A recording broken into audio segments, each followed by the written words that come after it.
40 दिन के भीतर अपने आप को हिंदू सिद्ध करिए, और नहीं तो नकली हिंदू घोषित होने के लिए तैयार रहिए। तत्काल गौ मांस का निर्यात उत्तर प्रदेश से करना रोकिए, बताइए कि मैं हिंदू हूँ, और नहीं तो ये भगवा चोला उतारिए, आप हिंदू नहीं है।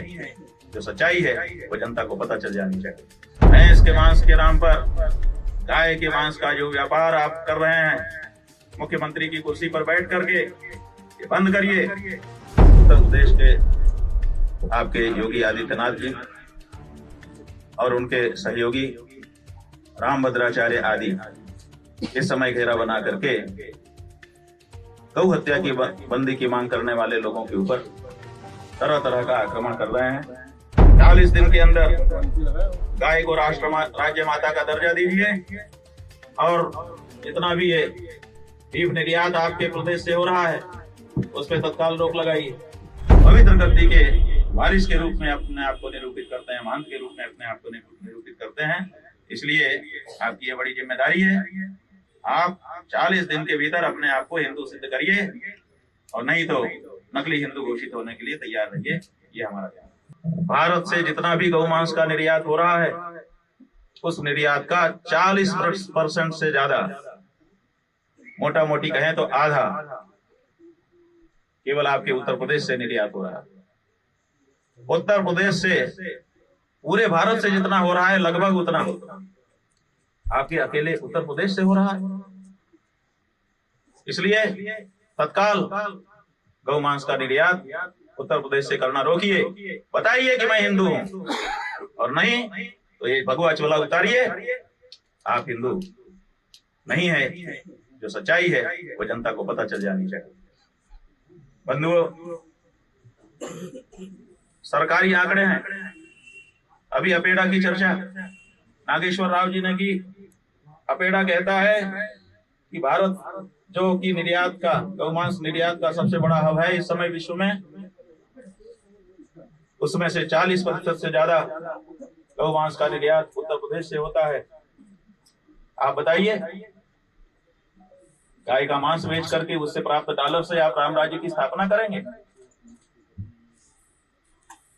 आप कहते हैं, आपके कुछ नेता कहते हैं ये गाय का मांस नहीं है, ये भैंस का मांस है। इसीलिए इसमें गौमांस की बात नहीं कही जा सकती है। आपने कुछ विद्वानों को भी उतारा था, वो भी इस तरह की बातें कर रहे थे। अगर ये बात है तो आप ये बताइए कि जब कंटेनर पकड़ा जाता है, आप कहते हैं ये बफेलो का मांस है, ये टेरा बीफ है, ये गौमांस नहीं है, और जब लेबोरेटरी में उसकी परीक्षा की जाती है तो गौमांस कैसे निकलता है? आपके नोएडा में विगत दिनों बहुत बड़ा, लगभग 1200 गायों का मांस एक साथ पकड़ा गया। आप सबने यही कहा ये भैंस का मांस है, और बाद में सिद्ध हो गया वो गाय का मांस था। अभी ताजा ताजा भोपाल में सरकारी स्लॉट हाउस से जो मांस बाहर निकला, तो भक्तों ने उसको पकड़ा, आपने यही बचाव किया, ये तो गाय का मांस नहीं है, ये तो भैंस का मांस है। लेकिन जब उसको लेबोरेटरी में जाकर के देखा गया तो गाय का मांस था, और गाय में भी कौन सी गाय, जो छोटी छोटी बछड़ा और बछिया थे उनका मांस था। जब तक निर्यात होने वाले प्रत्येक कंटेनर का, उसके अंदर का जो मांस है उसके सैंपल लेकर के उनकी डीएनए टेस्टिंग करके न बता दिया जाए ये गाय का है कि भैंस का है, तब तक किस आधार पर कोई कह सकता है कि ये भैंस का मांस है? इसलिए भैंस के मांस के नाम पर गाय के मांस का जो व्यापार आप कर रहे हैं मुख्यमंत्री की कुर्सी पर बैठ करके, ये बंद करिए।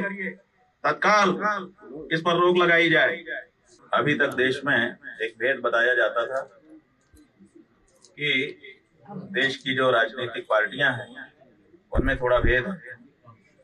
व्हाट्सएप पर यह बताया जाता था कि 1966 ईस्वी में जो सरकार थी वो गौ हत्या बंद नहीं करना चाहती थी, इसीलिए गौ भक्तों के ऊपर उसने गोली चलाई थी, और धर्म सम्राट स्वामी करपात्री जी महाराज और उनके बड़े बड़े साधु संत सहयोगियों को तरह तरह से परेशान किया था। लेकिन अब जब हमने उसी गौ माता की हत्याबंदी की आवाज को उठाया है, तो आप देख रहे हैं कि किस तरह से हमको और हमारे सहयोग में खड़े गौ भक्तों को सरकार किस तरह से तरह तरह के अत्याचार करके परेशान कर रही है। इसका मतलब क्या हुआ? इसका मतलब हुआ कि वो सरकार और ये सरकार कोई फर्क अब नहीं रह गया है, कोई अंतर नहीं रह गया। इसीलिए हमको गौ माता की हत्याबंदी के क्रम में आगे बढ़ने के लिए दृढ़ता पूर्वक अपने कदम बढ़ाने पड़ रहे हैं। जो कार्य इस समय किया जा रहा है उसमें उत्तर प्रदेश के आपके योगी आदित्यनाथ जी और उनके सहयोगी रामभद्राचार्य आदि इस समय घेरा बना करके गौ हत्या की बंदी की मांग करने वाले लोगों के ऊपर तरह तरह का आक्रमण कर रहे हैं और योजनाएं बना रहे हैं, भविष्य में और भी कर सकते हैं। लेकिन हम इतना स्पष्ट कर देना चाहते हैं कि इन सब से विचलित हुए बिना गौ माता की रक्षा की जो आवाज हमारे पूर्वजों ने लंबे समय से उठा रखी है, उसको परिणाम प्राप्त कराने के लिए ये गौ माता की प्रतिष्ठा का आंदोलन हम आगे बढ़ाएंगे, दृढ़ता से बढ़ाएंगे। इनके द्वारा किए जा रहे जो भी अत्याचार होंगे, अन्याय होंगे, उनको सहते हुए भी हम आगे बढ़ेंगे और वो परिस्थिति उत्पन्न करेंगे जिसको देश का जनमानस लंबे समय से चाहता रहा है। गौ माता की हत्या बंद हो और गौ को माता का दर्जा दिया जाए, माने राष्ट्र माता के रूप में उसको उपलब्धि मिले।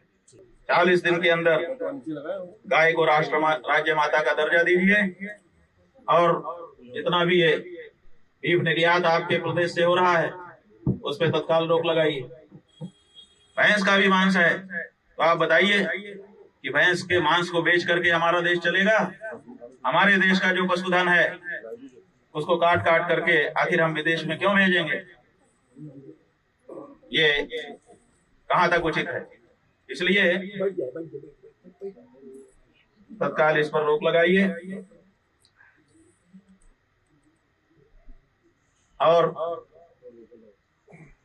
40 दिन अगर बीत गए, आज से अगर हम लोग गिनते हैं तो 10 मार्च को 40 दिन पूरे हो जाते हैं।